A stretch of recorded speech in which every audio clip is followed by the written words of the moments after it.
오늘은 계속해서 사도신경 중에서 장사한 지 사흘 만에 죽은 자 가운데서 다시 살아나시며를 강해하게 되는데요. 오늘 예수님의 부활에 대한 성도들의 고백에 대해서 오늘 좀 말씀을 나눠보려고 합니다. 계속해서 말씀을 드렸습니다만 우리 기독교가 사도신경을 채택한 것이 1세기 말에서 2세기였습니다. 그러니까 사실 기독교가 태동하면서부터 부활 신앙은 거의 우리 기독교 역사와 함께 성도들이 고백해온 가장 중요한 우리 신앙의 내용이었습니다. 부활과 그리고 그 구체적인 신앙에 관한 디테일한 부분은 우리 아마 부활주의를 통해서 많이 들으셨을 거예요. 오늘은 부활이 일어나야만 했던 당위성에 대해서만 말씀을 드리겠어요. 첫 번째, 예수님의 부활이 일어났던 당위성은 뭐였느냐면 예수님은 죽음에 매여 있을 수 없는 하나님이셨다라는 거예요. 그러니까 당연히 주님은 하나님이시기 때문에 죽을 수 없는 분이에요. 또 죽으셨다고 하더라도 사망의 권세가 예수님을 죽음에 가둬둘 수 없다는 것이에요. 그런데 문제는 예수님이 죽으셨잖아요. 그래서 우리 죄를 대속하기 위해서 죽으신 거죠. 속죄라고 하는 것은 예수님이 십자가의 죽으심으로 성취되신 것입니다. 그러니까 예수 메시아, 예수 그리스도의 사명이 완성은 뭐냐? 예수 그리스도가 십자가에서 죽으심으로 완성이 된 거예요. 이렇게 예수 그리스도가 십자가에서 죽으시면서 우리를 구속하시는 사명이 완성이 되자마자 하나님 아버지는 더 이상 사망의 권세가 예수 그리스도를 무덤에 잡아두지 못하도록 사망 권세를 무너뜨리십니다. 그래서 이 부활이라고 하는 것은 뭐냐? 사망을 물리치신 하나님의 선포예요. 예수는, 내 아들 예수는 더 이상 이 세상이, 너희 사망 권세가 무덤에 잡아둘 수 없는 내 아들이다 라고 선포하는 그런 선포가 바로 예수 그리스도의 부활이라고 하는 것이에요. 오늘 사도행전 2장 오늘 본문 말씀 23절 24절에 보니까 이렇게 말하고 있어요. 너희가 법 없는 자들의 손을 빌려 못 박아 죽였으나 하나님께서 그를 사망의 고통에서 풀어 살리셨으니 이는 그가 사망에 매여 있을 수 없었습니다 하고 말씀하고 있어요. 우리가 알다시피 사도행전 2장은 베드로가 세계에서 유월절날 몰려든 많은 군중 앞에서 복음을 전파하는 그런 설교의 내용이에요. 그런데 오늘 예루살렘에 유월절날 세계에서 많은 유대인들이, 흩어져 있는 유대인들이 또 세계인들이 모여들었거든요. 그런데 그 사람들 중에는 유대인들도 섞여 있었죠. 이 유대인들은 누굽니까? 얼마 전까지만 해도 예수를 십자가에 못 박아라, 예수를 십자가에 못 박아라 하고 소리치면서 예수님을 정죄했던 사람들이에요. 그 안에 있던 유대인들은요. 유대인들이 그렇게 소리치는 바람대로 예수님은 십자가에 못 박혀 죽으셨어요. 그리고 예수님의 시신은 무덤에 매장돼서 3일간 있었습니다. 자, 이제 예수님의 시체는 어떻게 돼야 됩니까? 서서히 썩어가야 되잖아요. 그렇죠? 사람으로 죽으셨으니까 예수님의 시신은 썩어져 가야 되겠죠. 그리고 또 예수를 따라다니던 제자들은 어디론가 숨어버려야 되잖아요. 자기네 계획이 실패했으니까. 그런데 오늘 이 오순절날 유대인들과 세계 모든 민족들에게 베드로는 예수님이 살아나셨다라고 선교를 하는 거예요. 하나님이 예수를 사망의 고통에서 풀어 살리셨다. 그런데 그 이유는 예수가 사망에 매여 있을 수 없었기 때문이다라고 얘기를 해요. 설교를 준비하면서 영어 버전을 좀 찾아봤어요. NIV를 봤는데 이렇게 되어 있더라고요. It was impossible for death to keep its hold on him 그랬어요. 예수를 죽음에 붙잡아 hold on, 붙잡아 매는 것이 impossible. impossible이 뭐예요? 불가능하다는 거 아닙니까? 그러니까 예수를 사망이 매어 잡고 있는 것은 불가능한 일이다라는 거예요. 그렇게 할 수 없는 일이다. 그래서 하나님께서 예수 그리스도를 다시 살리신 것이다 라고 말했어요. 누가? 어떻게 하나님의 아들이신 예수를 사망에 매어 놓을 수 있겠습니까? It's impossible. 인간을 구하기 위해서 우리 예수님은 하나님의 아들로서 비록 종의 형체를 가지시고 사람의 아들로 이 땅에 오셨지만 예수는 하나님이십니다. 예수는 창조주이세요. 말씀으로 세상을 지으시되 그가 없이는 하나도 창조된 것이 없는 만군의 주세요. 영원한 하나님이시기 때문에 제한적인 인간의 수명에 예수 그리스도의 사망을 담을 수 없는 거예요. 죽음이라고 하는 인간의 한계에 매여 있을 수 있는 분이 아니에요. 예수 그리스도는 생명의 처음이에요. 그리고 생명의 나중이시고 그리고 알파와 오메가이십니다. 생명을 있게도 하시고 생명을 없게도 하시고 생명을 호령하시는 생명의 주인이 바로 우리 예수 그리스도예요.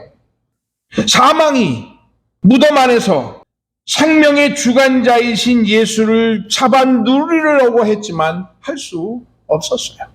지옥이 그를 붙잡아 매려고 했지만 붙잡아둘 수 없는 거예요. 그래서 고린도전서 15장 55절에서는 이렇게 말합니다. 사망아 너의 승리가 어디 있느냐? 사망아 내가 쏘는 것이 어디 있느냐? 사망이 쏘는 것은 죄의 권능은 율법이라 그랬어요.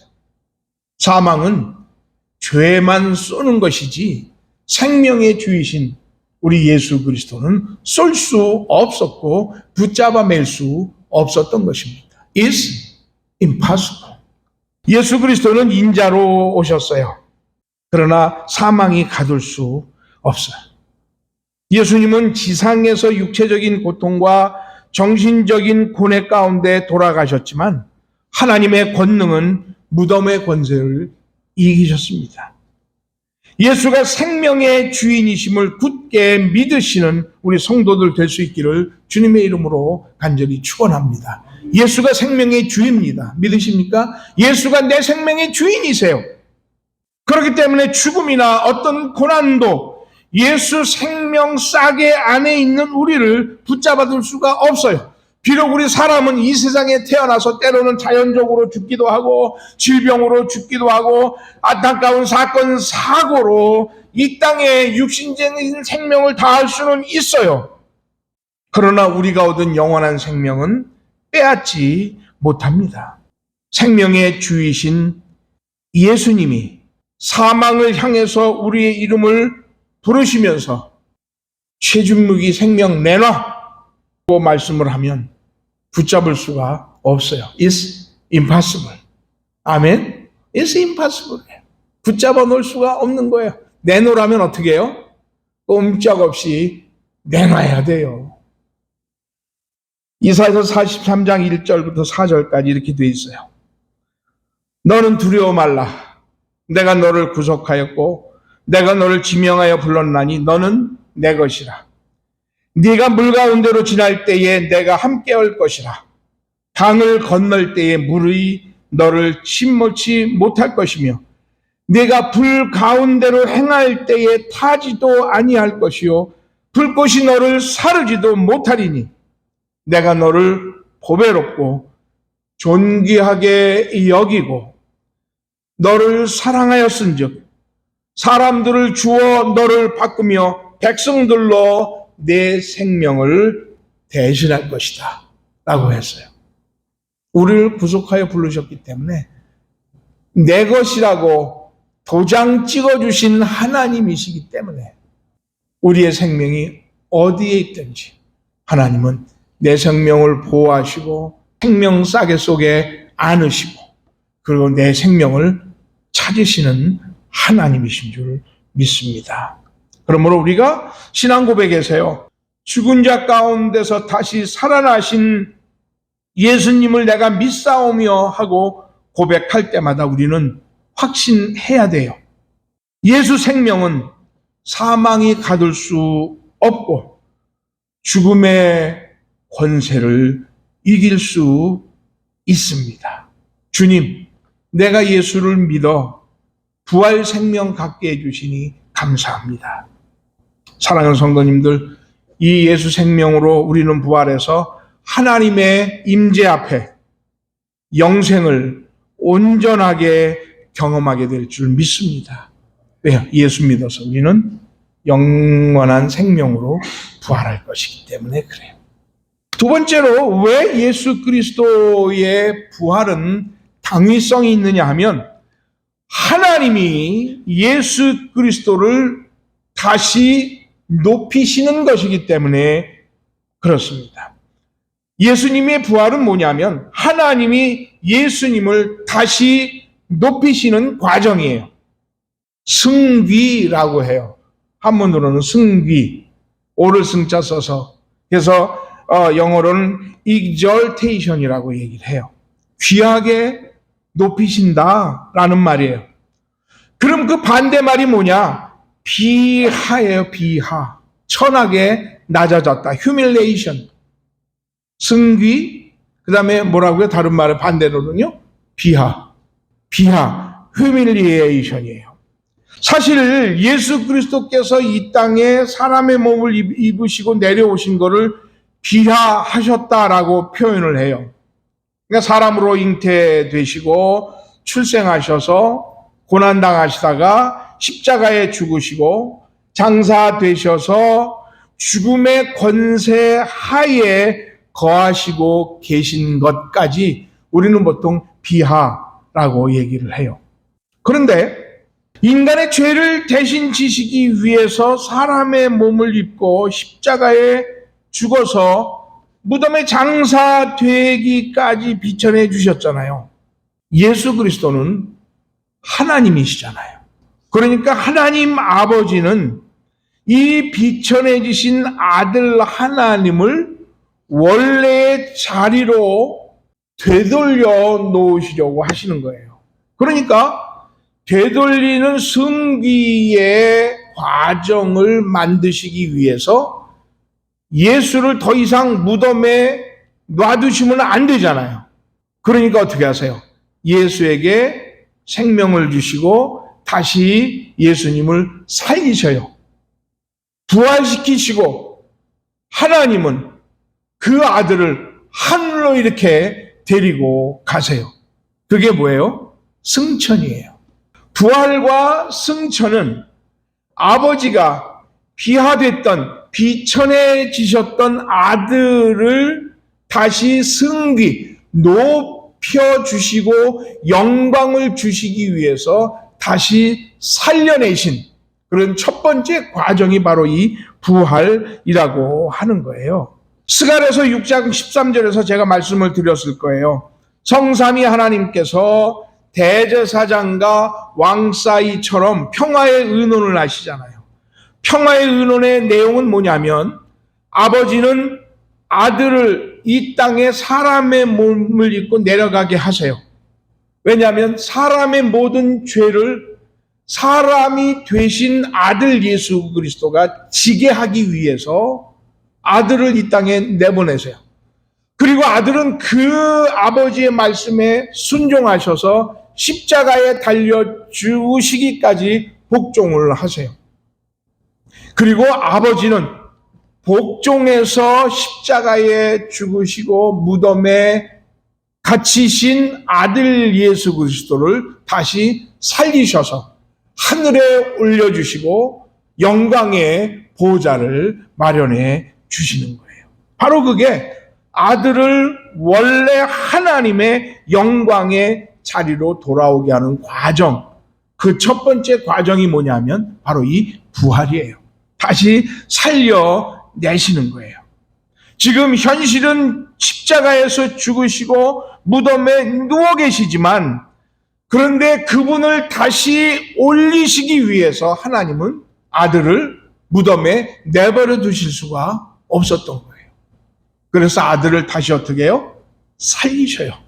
그러니까 부활이라고 하는 것은 하나님의 아들을 높이시기 위해서 다시 살리셔야만 되는 당위성이 있기 때문에 부활이라고 하는 찬란한 역사가 일어나게 된 거예요. 빌립보서 2장 6절에서 11절에 보니까 이런 말씀을 하세요. 그는 근본 하나님의 본체시나 사람의 모양으로 나타나사 자기를 낮추시고 죽기까지 복종하셨으니 곧 십자가에 죽으심이라. 이러므로 하나님이 그를 지극히 높여서 모든 이름 위에 뛰어난 이름을 주사 하늘에 있는 자들과 땅에 있는 자들과 땅 아래에 있는 자들로 모든 무릎을 예수의 이름을 앞에 꿇게 하시고 모든 이름으로 예수 그리스도를 주라 시인하며 하나님 아버지께 영광을 돌리게 하셨느니라 그랬어요.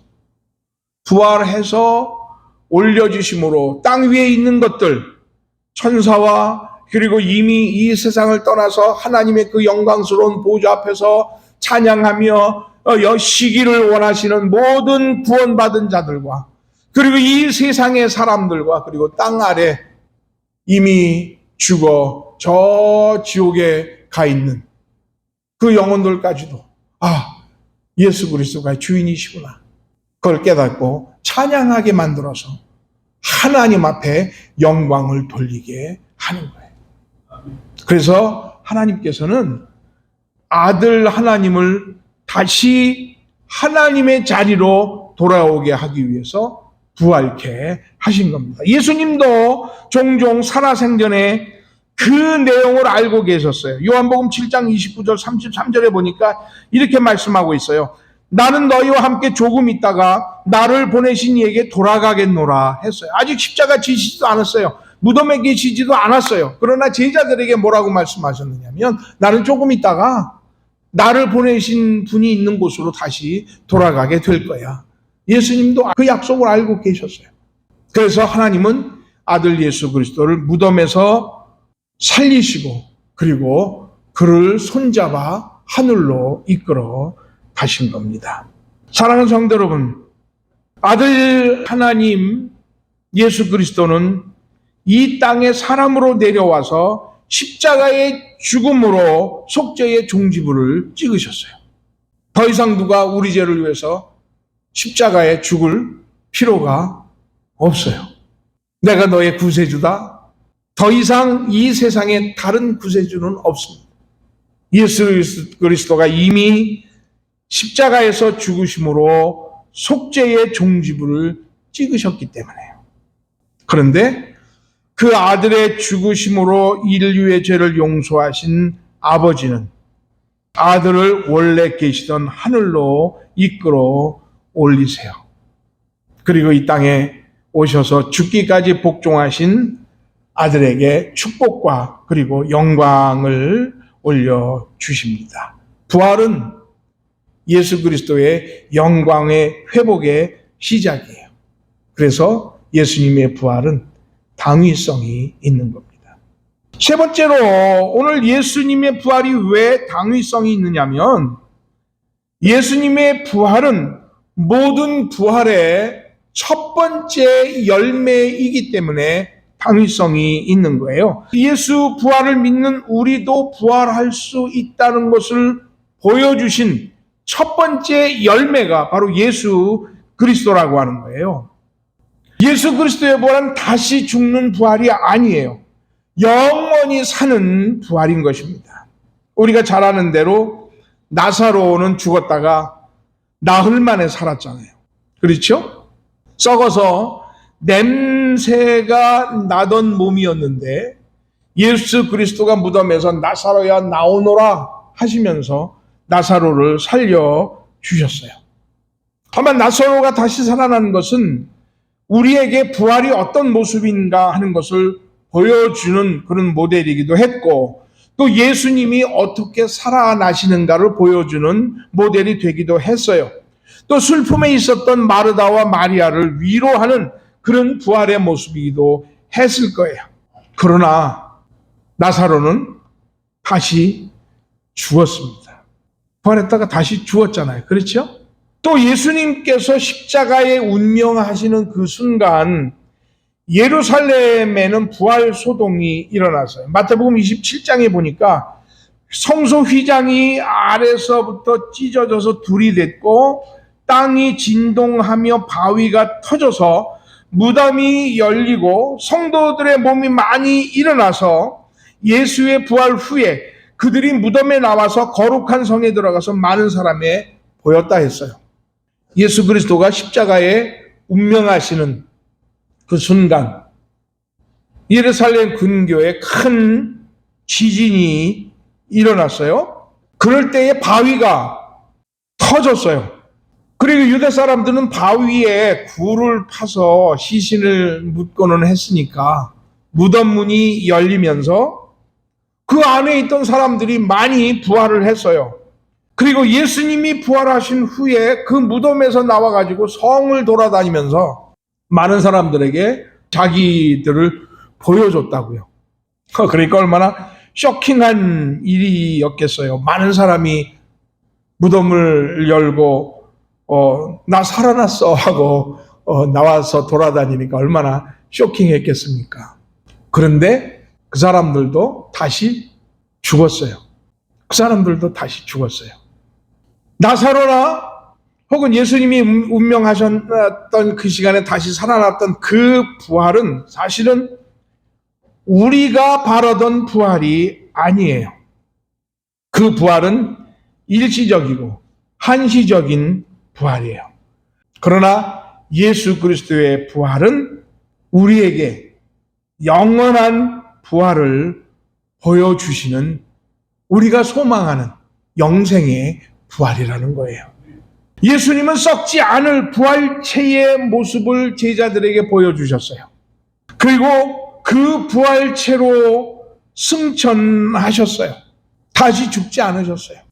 그리고 영원히 하늘나라에 가셔서 우리의 왕노릇을 하고 계십니다. 예수님의 부활이야말로 생명의 부활이에요. 예수님의 부활이야말로 영원한 부활입니다. 바로 예수의 부활이 우리가 바라는 영원한 부활의 모습입니다. 아멘. 그 모습을 바라시죠? 우리가 부활했다가 다시 죽으면 그게 뭐 그렇게 기쁘겠어요? 그렇지요? 그러나 우리가 영원한 부활로 살아난다면 그것은 얼마나 기쁨의 부활이 되겠어요? 바로 예수 그리스도의 부활은 영원한 부활의 모습을 우리들에게 보여주신 거예요. 마치 부활의 처음 열매라 그랬어요. 포도나무를 보니까 한동안 새파래요. 새파래가지고 저거 언제 익을까 하는 생각이 들잖아요. 그런데 어디에서부터 색깔이 어떻게 해요? 조금씩 붉어져요. 그리고 포도빛이 납니다. 처음 열매가 그렇게 연그러져 나가요. 그러면 약속이나 한 듯이 그 같이 매달렸던 가지에 다른 포도송이들이 어떻게 조금씩 퍼플색으로 물들어가기 시작을 하잖아요. 그렇죠? 그 가지 안에 있으니까 그 처음 열매가 그렇게 포도의 빛을 띠는 것처럼 그 가지 안에 있는 다른 줄기의 포도송이들도 포도빛으로 점점 물들어가요. 그래서 우리는 새까만 투명한 그 포도를 먹게 되는 거예요. 예수 부활은 바로 부활이라고 하는 빨갛게 익어가는 첫 번째 포도송이처럼 우리의 예수를 믿는 모든 사람들의 부활 생명의 첫 열매로 열려지신 것이에요. 그리고 그 부활을 믿는 우리가 다음 익은 포도송이가 되는 거예요. 그리고 그 다음 누군지 모르지만 포도송이들이 점점 익어가는 거예요. 그리고 그 익은 포도주를 농부가 이렇게 거두어 드리는 겁니다. 요한복음 15장 1절은 이렇게 말해요. 나는 포도나무요 너희는 가지라.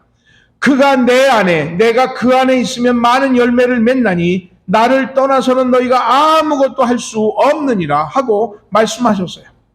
그 포도나무의 첫 열매로 익으신 예수님 안에 있으니까 우리는 그 가지와 하나 연합이 됐기 때문에 우리도 주님 안에서 그 다음의 열매가 되는 것이에요. 그 다음 송이의 부활 열매가 되는 것이에요. 그러니까 예수의 부활은 예수 안에 있는 그 영원한 생명을 우리에게 보여주시는 것입니다. 로마서 6장 4절과 5절은 이렇게 말해요. 그러므로 우리가 그의 죽으심과 합하여 세례를 받음으로 그와 함께 장사되었나니 이는 아버지의 영광으로 말미암아 그리스도를 죽은 자 가운데서 살리심과 같이 우리로 또한 새 생명 가운데서 행하게 하려 함이라 했어요. 예수 그리스도와 연합하여 세례를 받음으로 그와 함께 장사가 됐기 때문에 예수 그리스도를 죽은 자 가운데 살리신 것처럼 우리도 또한 새 생명으로 나타나게 만드시는 것이 바로 오늘 예수 그리스도의 부활인 것이에요. 5절은 이렇게 말해요. 만일 우리가 그리스도의 죽으심과 같은 모양으로 연합한 자가 되었으면 또한 그의 부활과 같은 모양으로 연합한 자도 되리라 하고 말씀하고 있어요. 유치하지만 또 아무리 대답해도 지나치지 않는 질문을 좀 드릴까 해요. 속으로 대답해도 좋고 겉으로 크게 해도 괜찮습니다. 유치하지만 아무리 제가 물어봐도 대답하실 이유가 있을 거예요. 예수님이 나의 죄를 용서하기 위해서 십자가에 달려 죽으셨다는 사실을 믿으십니까? 믿으세요? 믿으시죠? 아멘 하셨습니다. 아멘이시라면 그 아멘 한 것을 통해서 예수 그리스도와 연합된 거예요.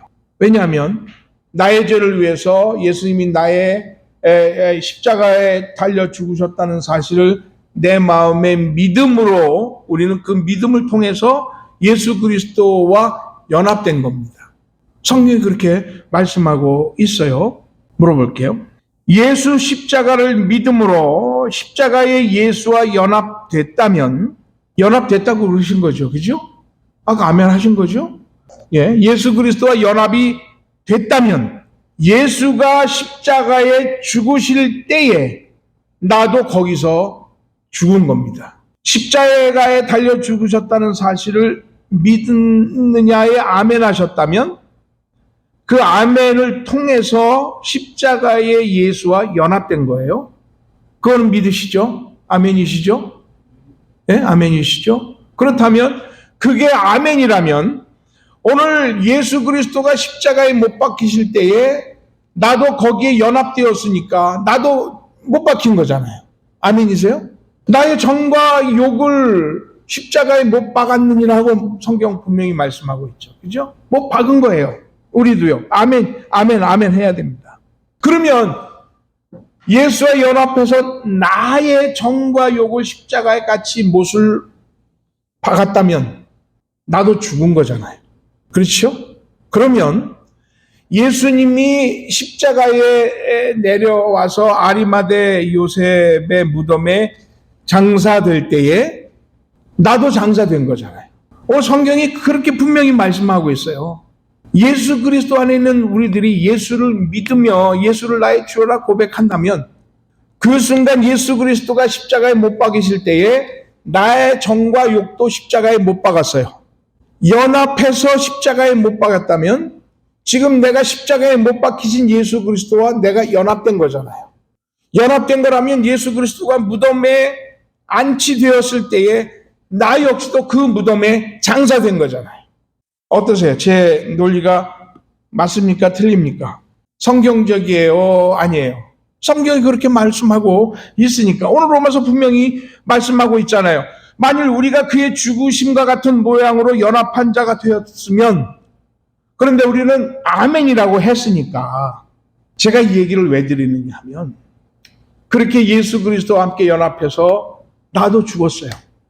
나 최진묵이라고 하는 인간의 정과 욕심까지, 내 삶의 모든 것, 내 인생, 내 자아까지 다 예수 그리스도가 합하여 십자가에 죽은 거예요.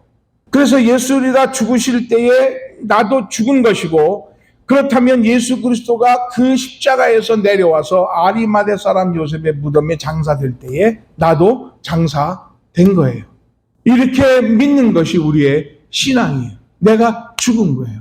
우리가 신앙생활하고 예수 믿는다고 하면서도, 구원받았다고 하면서도 아직 내 자아로 살아가는 이유는 내가 죽었다라고 하는 그 이론을 내가 받아들이지 못하고 거기에 내가 순종하지 못하기 때문에, 내가 내 몸과 내 정욕이 예수 그리스도하고 십자가에 못 박였는데 아직 내가 내 정욕이고 내 몸이라고 생각하고 있기 때문에 그러는 것이에요.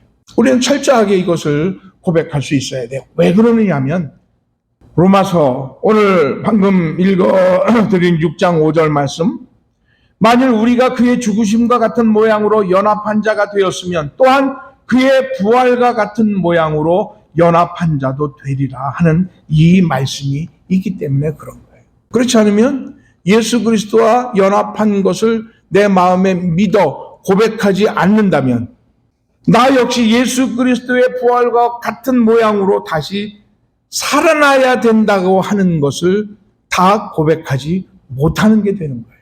철저하게 우리는 이것을 분명히 고백할 수 있어야 됩니다. 예수 십자가를 믿음으로 십자가 예수와 연합이 됐다면, 예수 십자가에 죽으실 때에 나도 거기서 죽은 거예요. 나도 거기서 십자가에 같이 못 박고 죽은 거라고 우리는 여기고 살 수 있어야 되는 거예요. 왜냐하면 연합되었기 때문에 내가 죽은 것이고, 예수 그리스도와 연합되었기 때문에 예수 그리스도가 부활하실 때에 나도 영생의 부활로 살아나게 되는 것입니다. 로마서 10장 9절 말씀 제가 읽을 테니까 잘 들어보세요. 만일 내 입으로 예수를 주로 시인하며 또 하나님께서 그를 죽은 자 가운데서 살리신 것을 내 마음에 믿으면 구원을 받으리라. 아멘? 아멘이시죠? 뭐라고 말씀했어요? 내가 만일 내 입으로 예수를 주로 시인하며 또 하나님께서 그를 죽은 자 가운데서 살리신 것을 내 마음에 믿으면 구원을 받는다 그랬어요. 예수 부활을 마음에 믿어야 구원을 얻습니다. 입으로 예수 부활을 고백하면 구원을 받습니다. 그래서 우리는 사도신경을 외면서 내가 예수 부활을 믿습니다 라고 고백하는 것이에요. 우리가 예수가 나의 주라고 믿는 것은 그 믿음을 통해서 예수와 어떻게 해요? 연합하는 거라 그랬죠? 그죠? 예수 그리스도와 연합이 된다면 예수 그리스도가 십자가에 달려 죽으실 때 나도 거기에 어떻게 해요? 달려 죽는 거예요. 거기에 죽으셨다고요. 그리고 예수 그리스도가 그 시신이 아리마대 사람 요셉의 무덤에 내려서 안치될 때 나도 거기에 어떻게 해요? 장사가 된 거예요. 옛사람은 여기에 장사가 된 겁니다. 그리고 예수 그리스도가 부활할 때에 연합이 되었기 때문에 나도 새 생명의 삶으로 부활하게 된 것입니다. 이것을 내 입으로 어떻게 해요? 고백해야 돼요. 그래서 우리는 사도신경에 예수님께서 죽은 자 가운데서 다시 살아나셨다고 우리는 매주 고백하는 것입니다. 저는 우리 사랑하는 로덤교회 성도님들이요, 부활 예수 안에서 영원한 새 생명을 얻으셨다는 것을 믿는 성도들이 될 수 있기를 주님의 이름으로 간절히 축원합니다. 그런 예수 그리스도의 부활을 믿는 믿음으로 얻을 수 있는 것입니다. 기도드리겠습니다.